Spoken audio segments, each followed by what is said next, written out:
और सोहरावर्दी संप्रदाय है जो बहाउद्दीन जकारिया ने इसका प्रवर्तन किया। तो सूफी मत की जो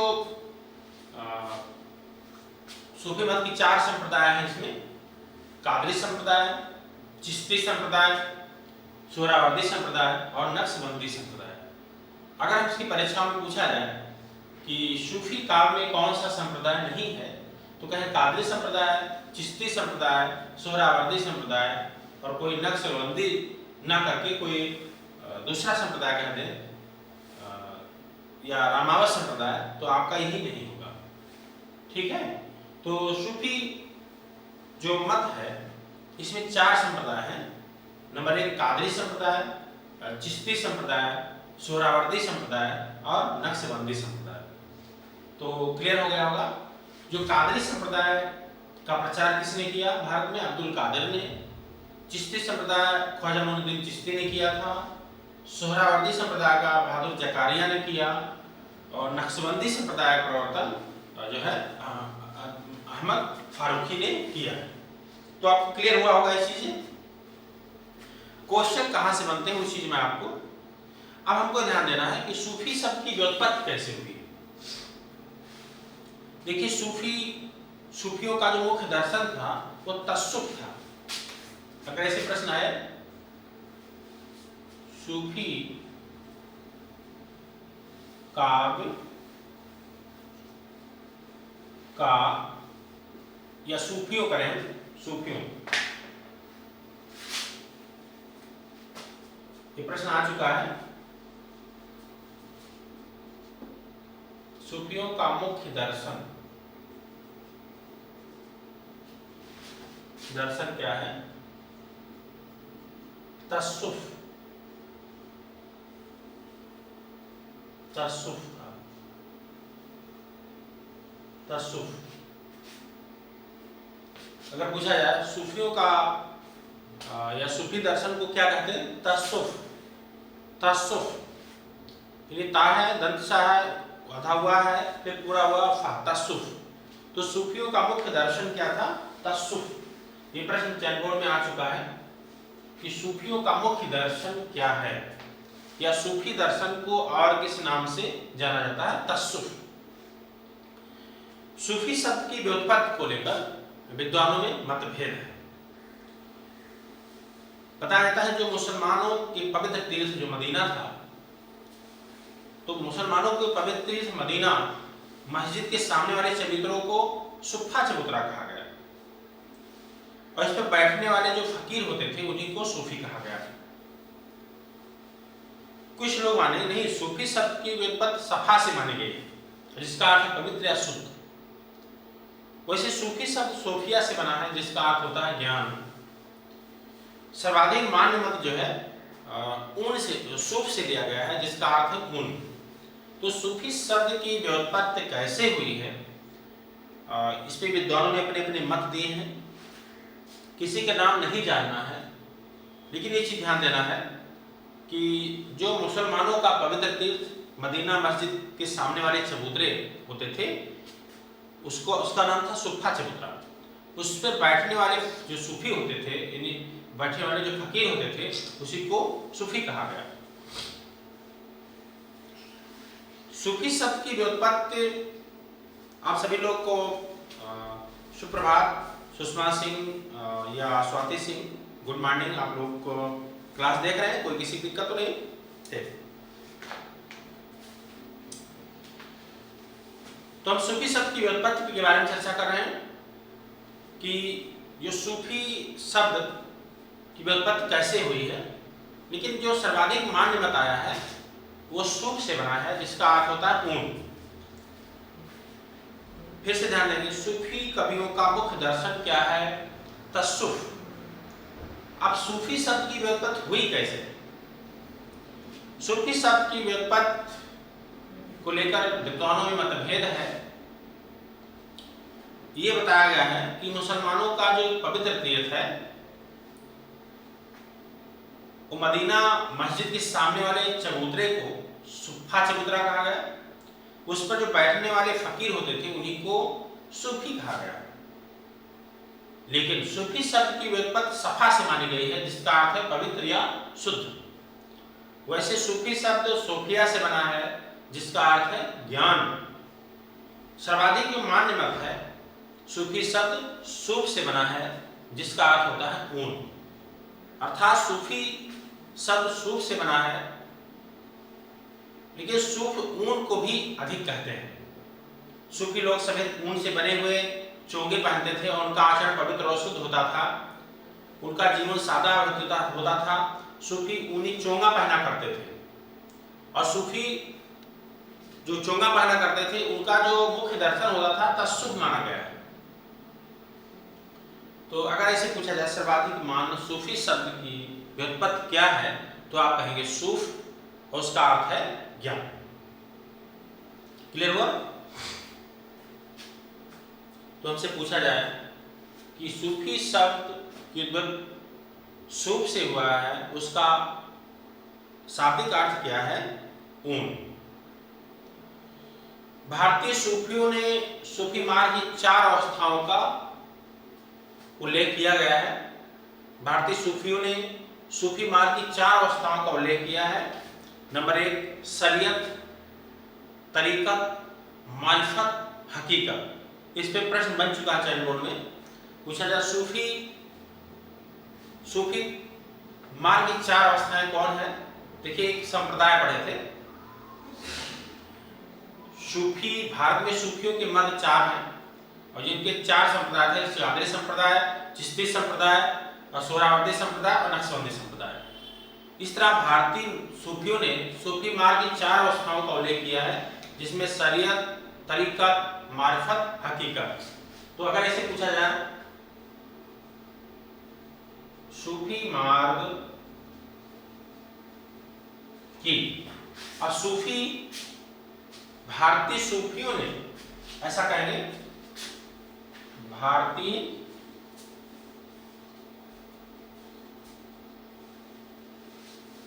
सूफियों ने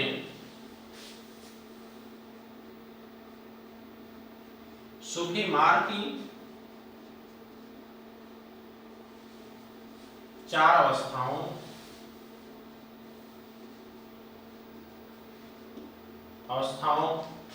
का उल्लेख किया।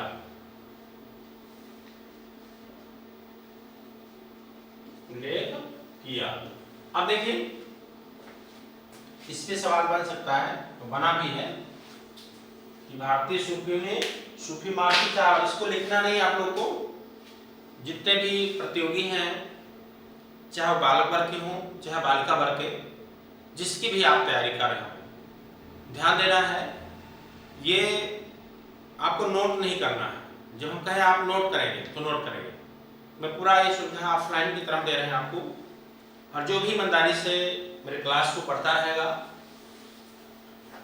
बहुत ही साले तरीके से आप घर बैठे भी नौकरी पा सकते हैं।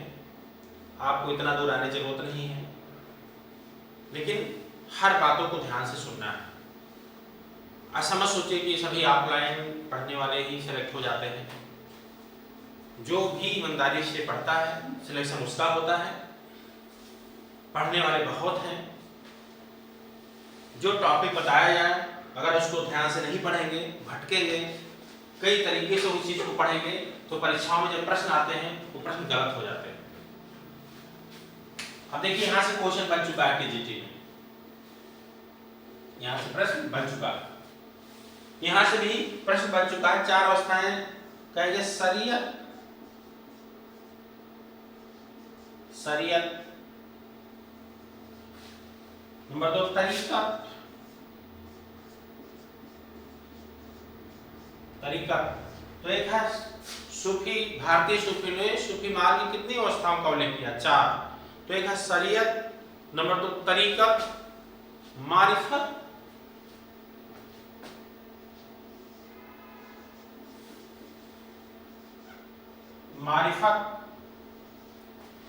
नंबर 4 हकीकत।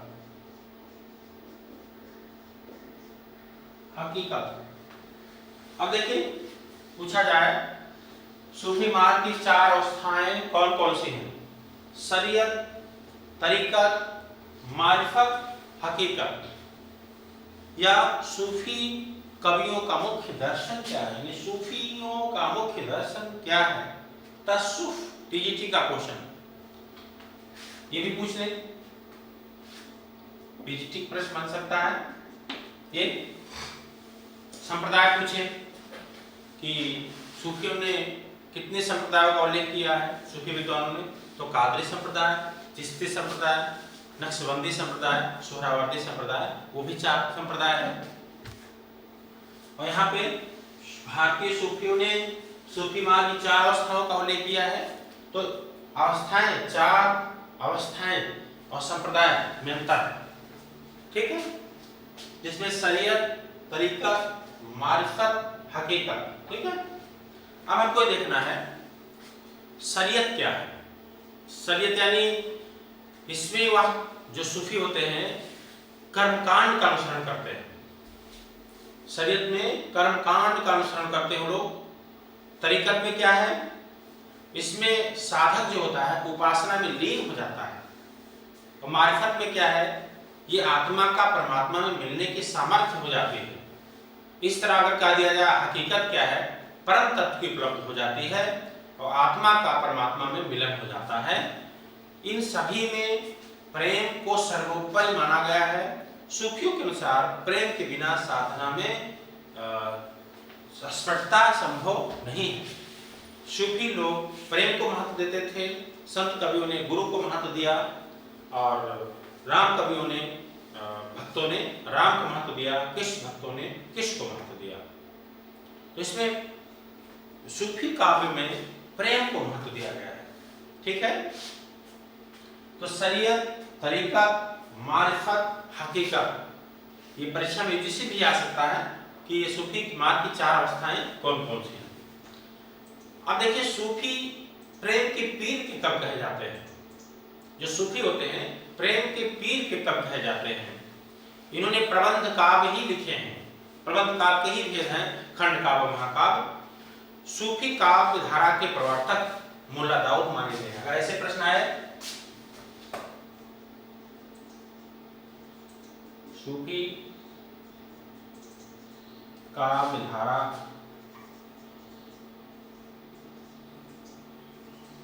के प्रवर्तक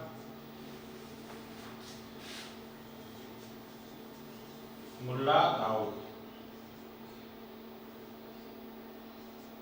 मुल्ला दाऊद को माना गया है। सूफी काव्य धारा के प्रवर्तक मुल्ला दाऊद को माना गया है। अगर ऐसे सवाल है सूफी काव्य धारा के प्रवर्तक कौन है, जायसी मत लगाना। या ऐसे सवाल आए प्रमुख सूफी कवि कौन है, तब मलिक मोहम्मद जायसी हो गए। ठीक है, सूफी काव्य धारा के प्रवर्तक कौन है, तो आप कहेंगे मुल्ला दाऊद है। इस्लाम की कतिपय, अगर जो इस्लाम की बातों को ध्यान दिया जाए तो सूफी ने हिंदू समाज में जो प्रचलित प्रेम कहानियां थी उसमें आश्रय लेकर प्रेम भावना का प्रसार किया और यहाँ प्रेम कथाओं को कहने की लंबी परंपरा है। जैसे मेमी संवाद या उर्वशी संवाद, पुरवा उर्वशी संवाद या दुष्यंत शकुंतला की प्रेम कथा का वर्णन किया गया है। अब हमको ध्यान देना है कि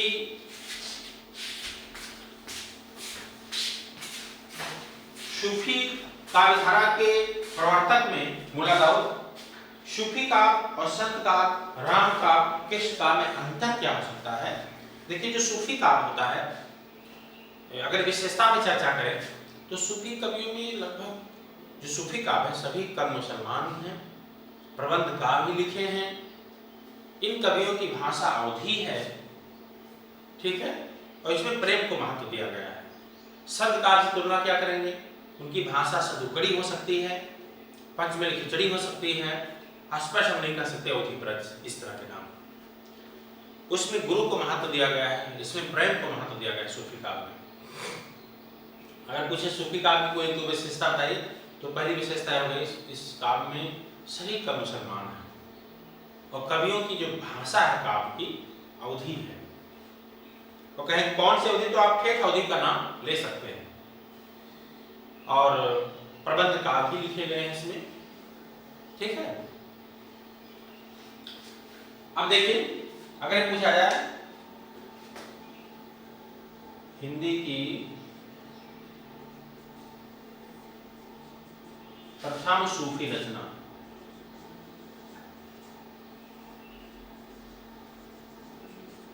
प्रथम सूफी रचना, हिंदी की प्रथम सूफी रचना, उसको कहेंगे चंदान। चंदान रचनाकार कौन है? नहीं है, मुल्ला दाऊद। इनका दिया जाए आचाराम जसुक,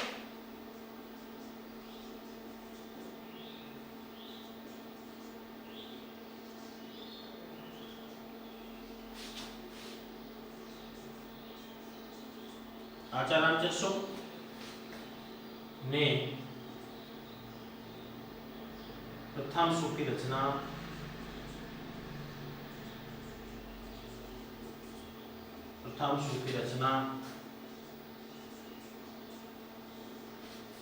मृगावती को माना है। मृगावती बहुत पूछा था प्रश्न। रचनाकार कौन है? कुतुबन। और कुतुबन के गुरु कौन थे? शेख बुरहान। इनके अगर गुरु पूछ लिया जाए,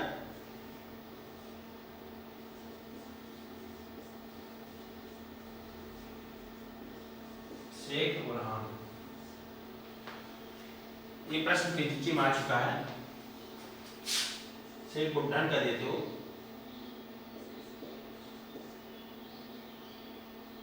2013।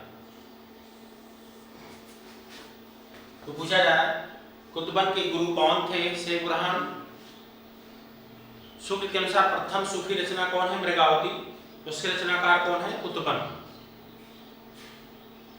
लेकिन वैसे भी डायरेक्ट पूछा जाए हिंदी की प्रथम सूफी रचना कौन है, तो आप कहेंगे चंदान। रचनाकार कौन है? मुल्ला दाऊद। तो आप समझ सकते हैं हम सूफी काव्य पढ़ रहे हैं, और सूफी काव्य में जो प्रमुख कवि हैं उसको हम नोट करते हैं।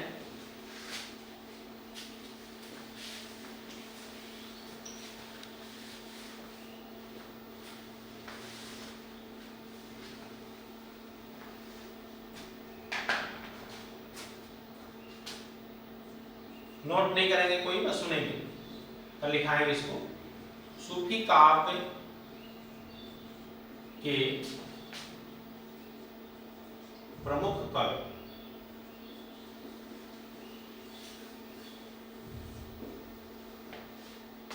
सूफी काव्य के जो प्रमुख कवि हैं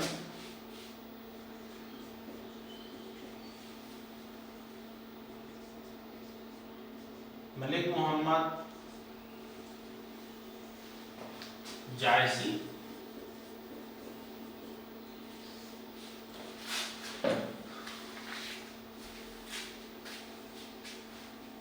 कुतुबन, मलिक मोहम्मद जायसी, कुतुबन,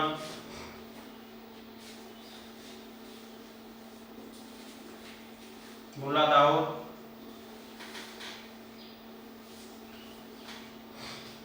दाऊद,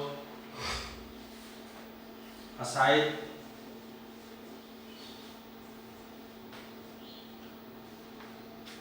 ठीक है।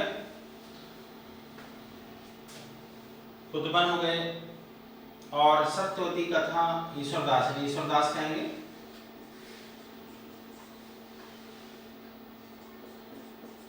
ईश्वरदास समझ पा रहे हैं।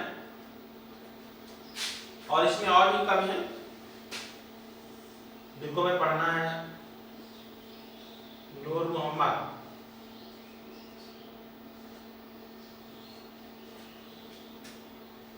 ठीक है। और इसी में एक सूरदास पंजाबी नाम से हैं, उनको ज्यादा ध्यान नहीं देना है।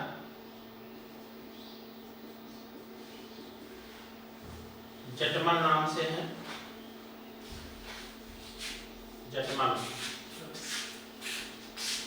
ध्यान देंगे। देखिए प्रमुख अगर सूफी कवि की बात करें तो मलिक मोहम्मद जायसी को कहेंगे आप, ठीक है। देखा जाए अगर जो रचनाओं पर हम चर्चा करें कुतुबन का मृगावती बहुत चर्चित है। क्या रचना है? मृगावती। मुल्ला दाऊद का चंदायन, चंदायन। असाइद हंसावली, हंसावली जो रचना है असाइद की है। और ईश्वर दास का सत्यवती कथा है, सत्यवती कथा। अब देखिए मलिक मोहम्मद जायसी की कौन कौन सी रचना यहाँ पे नोट कर दे रहे हैं, दिखाई पड़ रहा है आपको? कोई दिक्कत नहीं है, नोट कर सकते हैं ना? ठीक। आचार्य शुक्ल के अनुसार जायसी की 3 प्रमुख रचना, ये पढ़ना सब है।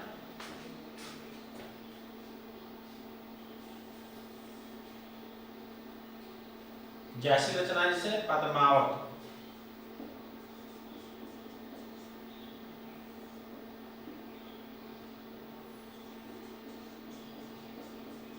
अखरावट,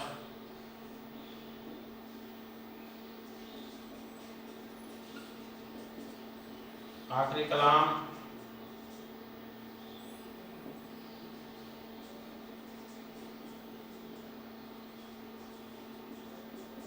चित्रलेखा, कहरनामा,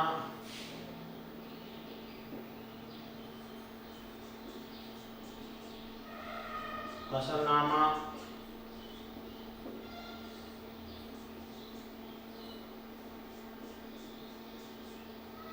कान्हावत। जितने रचनाएं प्रमुख हैं जायसी। आपको दिखाई दे रहा है? किसी कोई प्रॉब्लम? ठीक, मैं आपको चेक करता हूं कि सही दिख रहा है कि नहीं। कोई प्रॉब्लम किसी को? एकदम दिख रहा है, ठीक है। तो जायसी की जो रचनाएं हैं, ये जायसी मलिक मोहम्मद जायसी हैं, इनकी जो रचनाएं हैं सभी ये हैं: पद्मावत, अखरावट, आखिरी कलाम, चित्रलेखा, कहरनामा, मसलनामा, कान्हावत। चित्रलेखा, चित्ररेखा रामकुमार वर्मा का भी है काव्य, लेकिन चित्रलेखा का है तो उपन्यास होगा भगवती चरण बर्मा का। अब देखिए हमको देखना है कि सूफी काव्य के प्रमुख कवि कौन कौन है। मलिक मोहम्मद जायसी अगर सूफियों में प्रमुख कहें तो जायसी कहेंगे, लेकिन और भी कुतुबन मृगावती, मुल्ला दाऊद का चंदायन, असाइद की हंसावली, ईश्वर दास का सत्यवती कथा। और जायसी कौन कौन रचना? पद्मावत, अखरावट, आखिरी कलाम। आचार्य शुक्ल ने जायसी 3 ही रचनाओं का उल्लेख किए हैं। वो तीनों रचनाएं कौन है? पद्मावत, अखरावट, आखिरी कलाम। इसकी बड़ी व्याख्या है, समझाएंगे। देखिए मैं ऐसी चीज बता रहा हूं कि डायरेक्ट परीक्षा में मिले आपके क्वेश्चन, जो जरूरती चीजें हैं। पूरे सूफी काव्य में सूफी कवियों का मुख्य दर्शन क्या है? तसव्वुफ। सूफी मार्ग की 4 अवस्थाएं कौन कौन है? शरीयत, तरीकत, मारिफत, हकीकत। सूफी शब्द की जो व्युत्पत्ति हो रही है, लेकिन सर्वाधिक मान्य मत क्या है? सूफ से बना है, जिसका अर्थ है पूर्ण। सूफी संप्रदाय 4 होते हैं। इस भारत में सूफी मत की 4 संप्रदायों का उल्लेख किया गया है, जिसमें कादरी संप्रदाय, चिश्ती संप्रदाय, नक्शबंदी संप्रदाय, सोहरावर्दी संप्रदाय। सूफी संप्रदाय ये सूफी हिंदी सूफी काव्य के प्रवर्तक के रूप में किसे जाना गया है? मुल्ला दाऊद। प्रथम सूफी रचना कौन सी है? चंदायन। और प्रथम सूफी कवि कौन है? मुल्ला दाऊद। लेकिन रामचंद्र शुक्ल के अनुसार प्रथम सूफी कवि कौन है? कुतुबन। और उनकी रचना प्रथम सूफी रचना शुक्ल के अनुसार कौन है? मृगावती। समझ में? तो शुक्ल के अनुसार 3 ही ग्रंथ इनके प्रमुख हैं: पद्मावत, अखरावट, आखिरी कलाम। 3 ग्रंथ को माने। अब देखिए नूर मोहम्मद भी है यहाँ पे। नूर मोहम्मद की 2 रचनाएं प्रमुख हैं: इंद्रावती, अनुराग बांसुरी।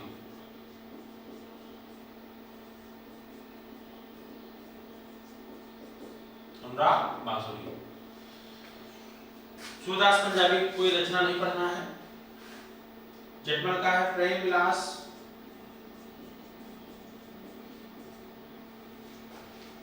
प्रेमलता की कथा।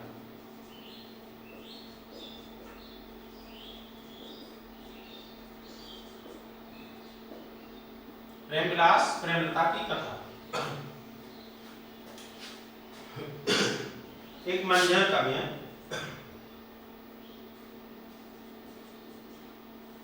इनका मधुमालती।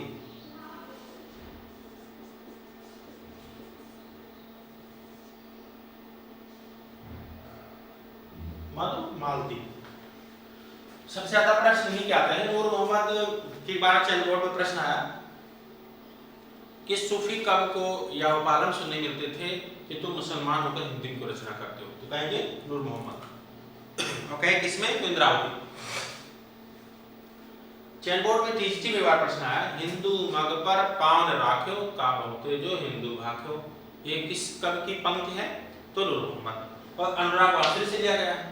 इस बार पूछा गया हिंदू मग पर पावन राख्यो, ये पंक्ति किस बोली में है, तो जो पूरा सूक्ति का अवधि में है तो हमको अवधि में लगा देना है, ठीक है। तो आपको क्या ध्यान देना है, पद्मावत में अगर हम व्याख्या सुने, यह प्रबंध काव्य है,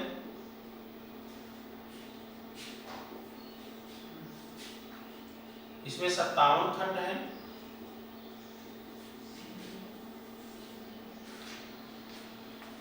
पद्मावत एक ट्रेजेडी रचना, ट्रेजेडी मतलब त्रासदी। तो पद्मावत एक ट्रेजेडी रचना है और विजय देवर साहिब ने माना है, तो पद्मावत है त्रासदी, ट्रेजेडी प्रश्न बन चुका है। इस तरह पद्मावत में समासोक्त माना गया है आचार्य रामचंद्र शुक्ल के अनुसार। और ऐसे पूछा जाए, महाकाव्य भी कहीं कहीं कह दिया गया है कि अवधी भाषा का प्रथम महाकाव्य कौन है, तो आप पद्मावत कहेंगे।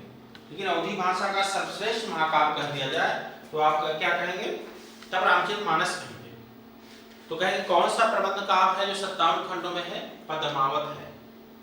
और इसके प्रमुख पात्र हैं, प्रमुख पात्रों में मिटा दे रहे हैं यहाँ पे,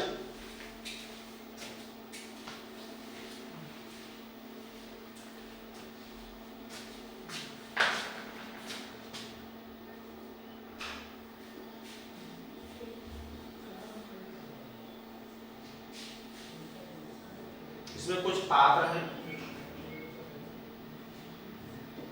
आप नोट नहीं करेंगे जितने लोग पढ़ाई कर रहे हैं।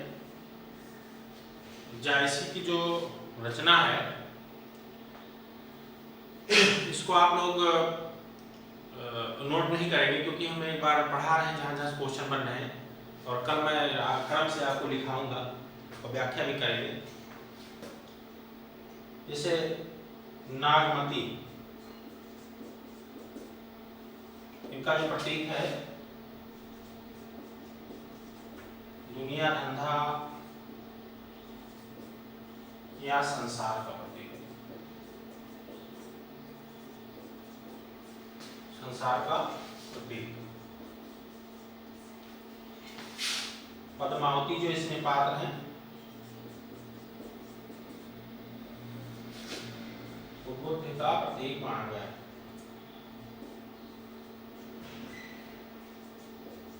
बुद्ध का प्रतीक। रत्न सेन जो है, राजा रत्न सेन, ये आपके मन के प्रतीक माने गए हैं। मन ध्यान रहा होगा। फिर इसमें हीरामन जो है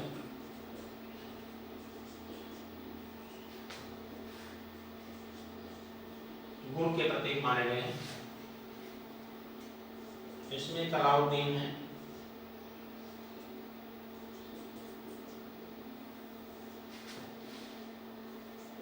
माया के प्रतीक माने गए हैं।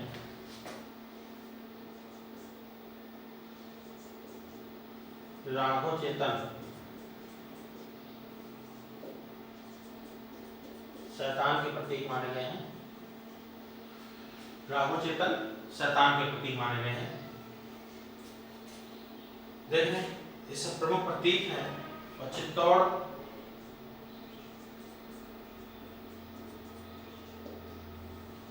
शरीर का प्रतीक माना गया है। चित्तौड़ सॉरी सिंघल द्वीप, इनके सिंघल द्वीप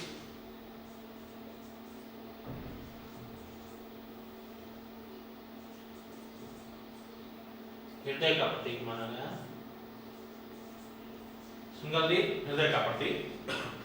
अब आप देख सकते हैं नागमती दुनिया धंधा संसार का प्रतीक, पद्मावती बुद्धि का प्रतीक, रत्नसेन मन, हीरामन गुरु, अलाउद्दीन माया, राघव चेतन शैतान, चित्तौड़ शरीर, सिंघल द्वीप हृदय का प्रतीक माना गया। ठीक है, इस तरह के पद्मावत के यहाँ से देखिए आप चयन बोर्ड के पीजीटी में क्वेश्चन आया होगा, टीजीटी के क्वेश्चन बने होंगे। मैं आप सभी लोगों को प्रश्न दिखाएंगे कैसे प्रश्न बने हैं परीक्षाओं में। तो आज इतना समझ में आया, आप बहुत सारी चीजें पढ़ें और समझ में भी आया होगा आप सभी लोगों को। ठीक है, और जितना पिताजी ईमानदारी से आप लोग पढ़ेंगे और कोई भी आपकी समस्या होगी आप लोग मैसेज करेंगे। ठीक है, और मेरे स्तर से जितने भी आपको जानकारियाँ होंगी हम देने का प्रयास करेंगे। ठीक है, और वो जो भी आपकी कमी होगी सुझाव देने का प्रयास करेंगे। मैं प्रयास करूंगा और भी सरल कर सकता हूं, लेकिन ध्यान दीजिए अगर इतना पढ़ाने पे आपको समझ नहीं आ रहा है तो लग रहा है अरबी फारसी बना दिए इसको, हिंदी नहीं। ठीक है,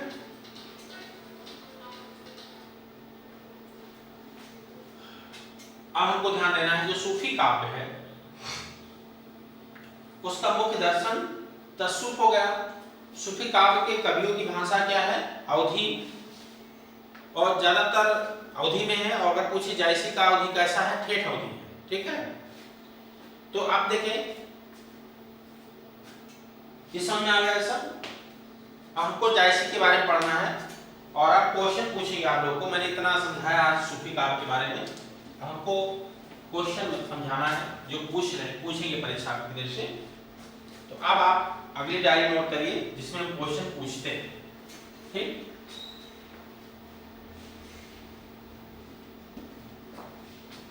ठीक, अब हम प्रश्न आप लोगों से पूछेंगे और उसके जवाब आपको देना है।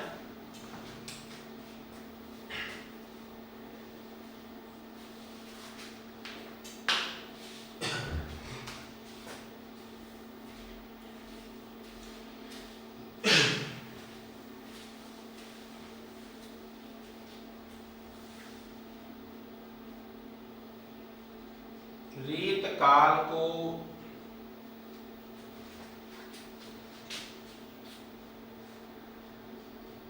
श्रृंगार काल किसने कहा? आप लोग क्वेश्चन का उत्तर कैसे देंगे? क्लियर है? रीत काल को श्रृंगार काल किसने कहा, बता सकते हैं? अब उसमें ऑप्शन बना दे रहे हैं।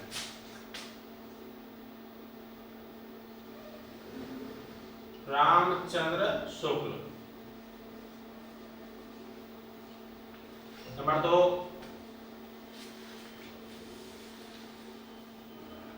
विश्वनाथ प्रसाद मिश्र। क्लियर हुआ?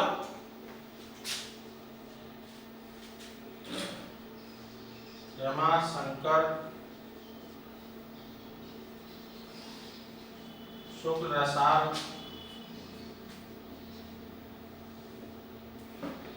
नंबर 4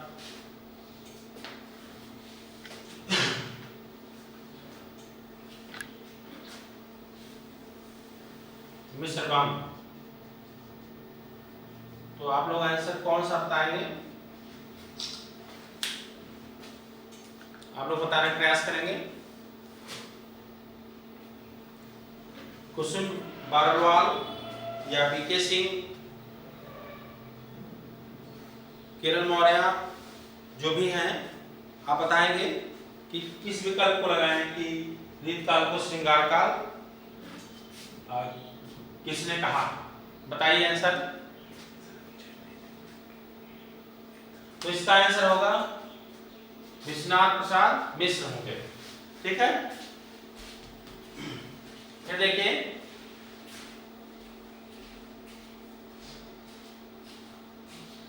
अगला प्रश्न पूछ रहे हैं हिंदी प्रदीप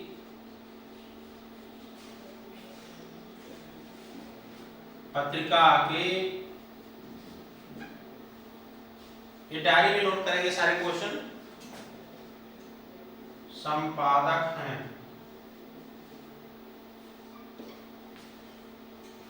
अब बताएंगे यहाँ पे जयशंकर प्रसाद,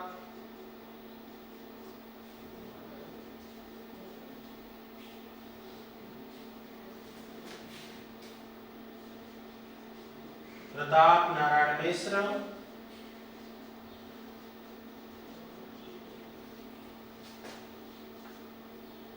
बालकृष्ण भट्ट,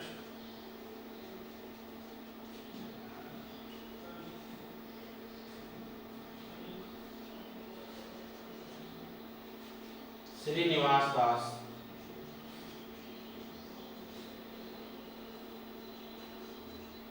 किस पे लगाएंगे आप लोग? बालकृष्ण भट्ट सही होंगे, समझा?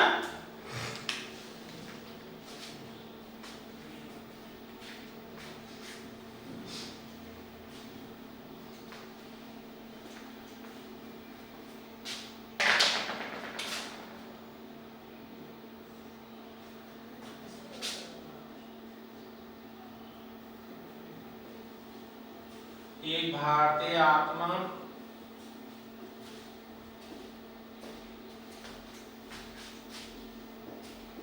किस कवि को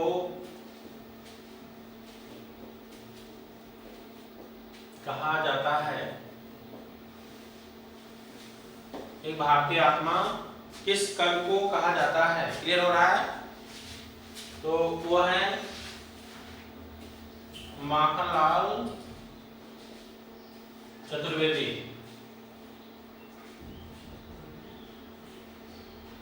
माखनलाल चतुर्वेदी, ठीक है। आप देखेंगे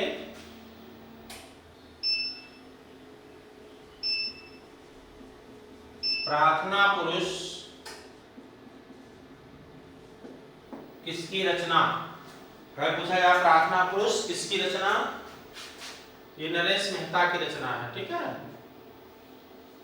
नरेश मेहता। आप देखिए अगर कर दिया जाए संशय की रात, संशय की रात किसकी रचना? ये भी नरेश मेहता की ही रचना है, ठीक है। मैं उस जनपद का कवि हूं, मैं उस जनपद का कवि हूं। अगर कहें उस जनपद का कवि हूं तब भी मैं त्रिलोचन की रचना है। त्रिलोचन, त्रिलोचन यानी मूल नाम जो था इनका वासुदेव सिंह था।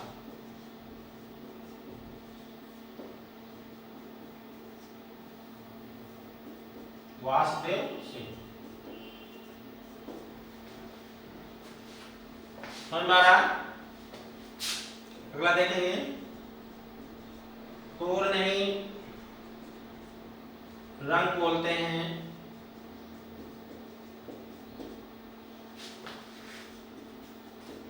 यह है रचना केदारनाथ अग्रवाल की। देखिए आप ध्यान देंगे, बहुत लोग डिस्टर्ब नहीं होंगे, मैं आपको भक्तिकाल पढ़ा रहा हूं, लेकिन जो मैं क्वेश्चन आपसे पूछ रहा हूं ये मैं किसी भी पार्ट पे पूछ सकता हूं, ठीक है। तो क्वेश्चन हम किसी भी पूछ सकते हैं, वो आप डायरी में नोट करेंगे अलग से, इससे आपकी तैयारी होगी। और जो हम पढ़ा रहे हैं टॉपिक वाइज वो तो क्रम से पढ़ेंगे, क्योंकि इससे आपकी तैयारी बेहतर हो सकती है, क्वेश्चन बहुत सारे मिल सकते हैं। और देखेंगे वैद्यनाथ मिश्र किसका मूल नाम था? नागार्जुन का था, ठीक है। अगला झूठा सच उपन्यास के लेखक हैं।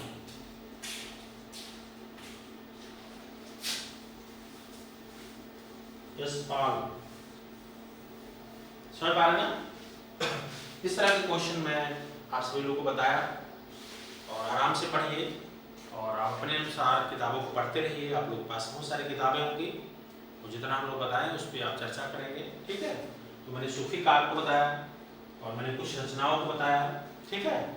तो इस तरह के हमारे क्लास में और प्रयास करेंगे और भी इतना तैयार करिए, और फिर कल मैं सूफी काव्य को समझा करके भी जैसी के बारे में व्याख्या करेंगे, तब लिखाएंगे, ठीक है? तो आज की क्लास इतना ही रहेगा।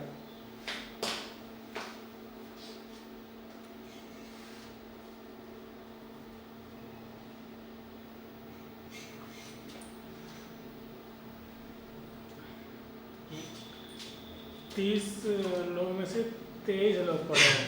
और लोग क्या देते हैं? अब उनकी मर्जी, बाद में देखेंगे। सूर्य होंगे साफ दिख रहा है कि नहीं?